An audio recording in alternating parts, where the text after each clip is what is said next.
Avez-vous déjà eu l'impression d'avoir du sable dans les yeux sans être à la plage ou encore de cligner beaucoup trop quand vous êtes devant un écran? Eh bien, sachez que vous n'êtes pas seul. Aujourd'hui, on va parler d'un sujet qui touche beaucoup de gens, la sécheresse oculaire. Pour nous aider à mieux comprendre ce sujet, on a la chance d'avoir Claudia, optométriste propriétaire de la clinique Optoréseau à Trois-Rivières. Allô, Claudia? Bonjour, Sophie.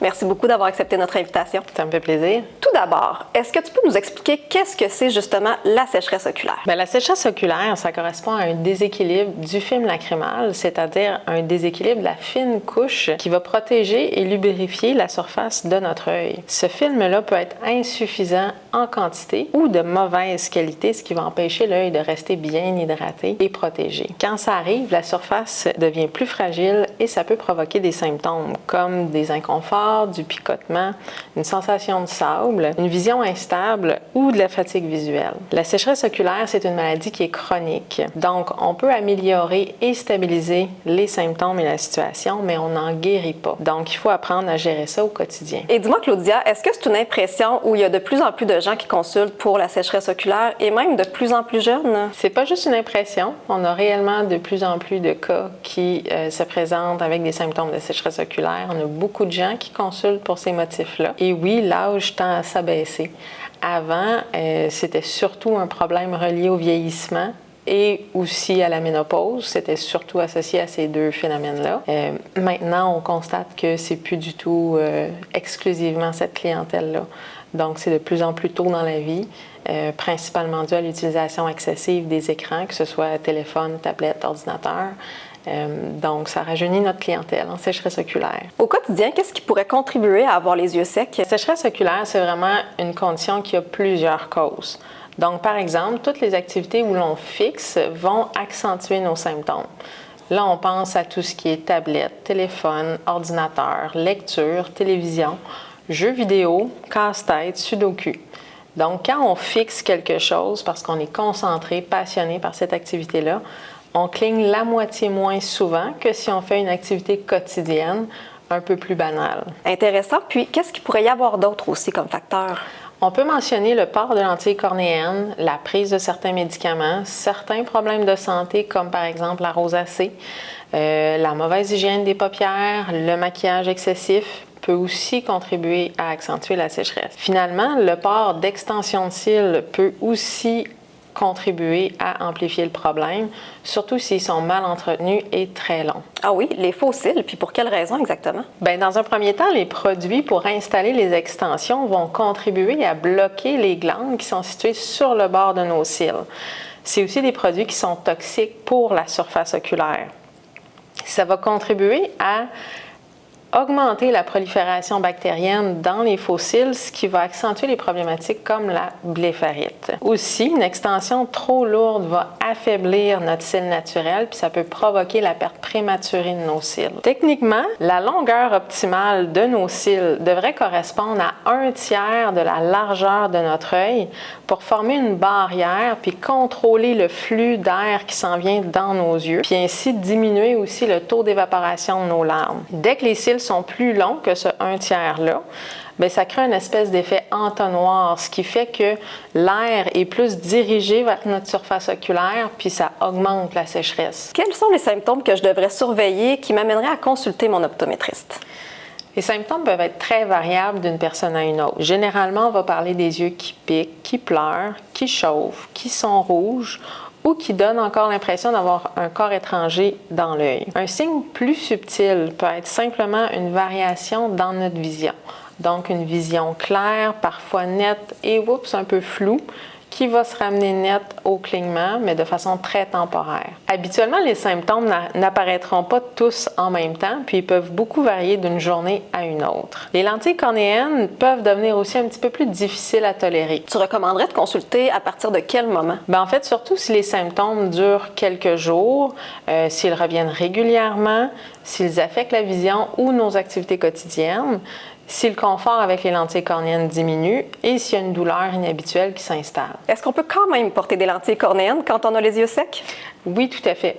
Mais c'est certain que ça dépend de la sévérité de notre sécheresse oculaire puis de la cause de notre sécheresse.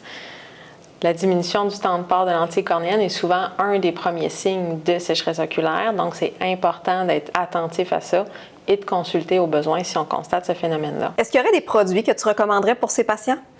En tant qu'optométriste, je recommanderais minimalement des larmes artificielles 4 fois par jour qui sont compatibles avec les lentilles cornéennes et sans agent de conservation. Et pourquoi sans agent de conservation?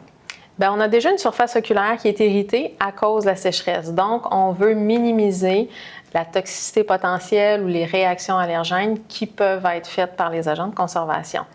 Ça va rendre le produit sans agent beaucoup plus confortable, plus sécuritaire et mieux adapté à une utilisation qui va être plus fréquente. Finalement, une larme artificielle plus visqueuse pourrait être utilisée à certains moments de la journée, surtout en fin de journée ou pour la nuit. Habituellement, ces gouttes-là sont plus embrouillantes, donc on ne recommande pas de les utiliser durant le jour. Par contre, avec le Thialose Duo Gel, sa molécule de carbamère, c'est elle qui rend la goutte plus visqueuse. Elle est très peu embrouillante. Donc, j'aime beaucoup travailler avec elle aussi durant la journée parce qu'elle est peu embrouillante pour les patients. Est-ce que c'est le genre de goutte qu'on peut porter avec les lentilles cornéennes? Ça peut créer plus d'embrouillement parce que la lentille va faire un effet un peu de rétention, donc va amplifier l'embrouillement possible. Mais oui, parfois, j'ai des patients qui la portent, la Thialose Duo Gel avec leur lentille cornéenne. Est-ce que c'est possible d'acheter des gouttes hydratantes chez notre professionnel des soins de la vue? Oui, bien sûr. La majorité des cliniques d'optique offrent des produits pour les patients. Cette offre va varier d'une clinique à une autre, mais la plupart ont un assortiment de gouttes visqueuses, de gouttes plus liquides. Mais c'est d'ailleurs votre professionnel de la vue qui va être la meilleure personne pour vous conseiller quelle goutte vous conviendrait le mieux. Parfait. Tantôt, on a parlé de la Thialose Duo Gel. Je pense qu'il existe aussi la Thialose Duo. Qu'est-ce qui démarque cette goutte-là? Chez les laboratoires Théa, on travaille avec le Trehalose. Donc, la molécule du Trehalose, c'est une molécule qui garde l'eau à l'intérieur des cellules. Donc, cette molécule-là est présente et dans le Thialose Duo Gel et dans le Thialose Duo Goutte, qui est plus liquide. As-tu d'autres trucs à nous partager pour prévenir la sécheresse oculaire? Bien, outre les larmes artificielles, il ne faut vraiment pas négliger la santé des paupières. Pour nous aider de ce côté-là, bien, on a des produits comme des lingettes à cils ou sous autre forme qui est très recommandé pour nettoyer la bordure de nos paupières. On veut un produit qui est doux pour la peau, qui est doux pour la surface oculaire, mais qui est surtout efficace pour faire partir les débris qui vont s'accumuler à la base des cils le matin. Ces débris-là sont causés par des bactéries et des parasites qui habitent dans nos cils et qui créent ce qu'on appelle la blépharite. Donc, le Blefaclean ainsi que le Blefasol sont des très bons produits pour nous aider à entretenir la bordure palpébrale. On sait qu'il y a certains produits qui se vendent en pharmacie. C'est quoi la différence entre ceux-là et ceux qu'on trouve dans les bureaux d'optique? Les produits disponibles chez un optométriste ou dans les bureaux d'optique sont souvent plus ciblés, donc mieux adaptés à un type précis de sécheresse, souvent sans agent de conservation, parfois plus visqueux ou formulés pour durer plus longtemps, mais ils sont surtout choisis en fonction d'une évaluation clinique où on va prendre en compte l'évaluation du film lacrymal, l'évaluation de nos glandes de mébomius, de la sorte de clignement. Les glandes de mébomius, est-ce que tu peux nous expliquer qu'est-ce que c'est? Les glandes de mébomius, c'est des petits tubes qui sont partout autour de nos paupières, dont l'ouverture est juste sur le bord des cils. Ces glandes-là produisent le mébum. Le mébum, c'est l'huile qui va se mélanger à notre film lacrymal. Si on n'a pas assez d'huile dans notre film lacrymal, l'eau va s'évaporer trop rapidement, puis notre film ne sera pas stable. Donc, les glandes vont sécréter l'huile qui s'en va dans notre film lacrymal. Est-ce qu'il existe d'autres solutions pour soulager la sécheresse oculaire? Bien, il existe maintenant des cliniques où des optométristes se spécialisent en sécheresse oculaire. Eux pourront construire un plan de traitement adapté à chaque patient qui peuvent avoir des besoins très différents l'un de l'autre. C'est vraiment important de cibler les causes de notre sécheresse puis d'avoir les solutions les mieux adaptées. Une routine de soins quotidiens est très importante à établir au niveau des habitudes de vie, au niveau de l'alimentation, comme avec des oméga-3 par exemple, avec l'hygiène des paupières, comme avec des masques chauffants. Par la suite, un plan de traitement peut être établi avec des médicaments ou des traitements pour aider nos paupières. Tu parles d'un masque chauffant. Est-ce que tu peux nous expliquer rapidement comment on utilise ça, puis c'est bénéfique pour quelles raisons? Bien, en fait, on utilise la chaleur surtout pour liquéfier notre mébum qui est souvent pris dans nos glandes de mébomius. Donc, l'huile, on veut qu'elle soit liquide pour qu'au clignement, elle sorte dans notre film de larmes. Si l'huile est trop solide, un petit peu comme de la pâte à dents, l'huile a de la difficulté à sortir et ne sort pas finalement. Donc, avec des traitements à base de chaleur, on aide à liquéfier l'huile. Puis je pense que c'est reposant aussi quand on fait ce masque chauffant-là. Où est-ce qu'on est rendu en 2026 au niveau des technologies qui concernent la sécheresse oculaire? Bien, maintenant, les traitements ne se limitent plus seulement qu'aux gouttes. On agit maintenant sur la qualité des larmes, sur les glandes de mébomius, sur l'inflammation et même sur le comportement visuel de nos patients.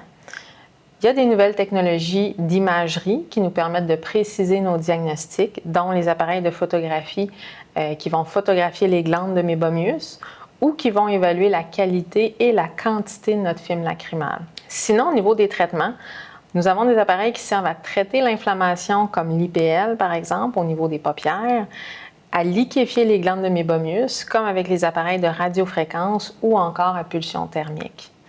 En 2026, on est passé d'une approche goutte seulement à une approche multidimensionnelle. Donc, on veut traiter les glandes, on veut stabiliser le film de larmes, contrôler l'inflammation, adapter nos habitudes visuelles et surtout, là, on utilise des technologies qui sont plus précises et plus confortables. Donc, en résumé, ce que je comprends, c'est que la sécheresse oculaire est quand même fréquente. On l'a dit, de plus en plus fréquente aussi, peut-être aussi déroutante. Mais par contre, ce qui est rassurant, c'est qu'il y a des solutions qui existent.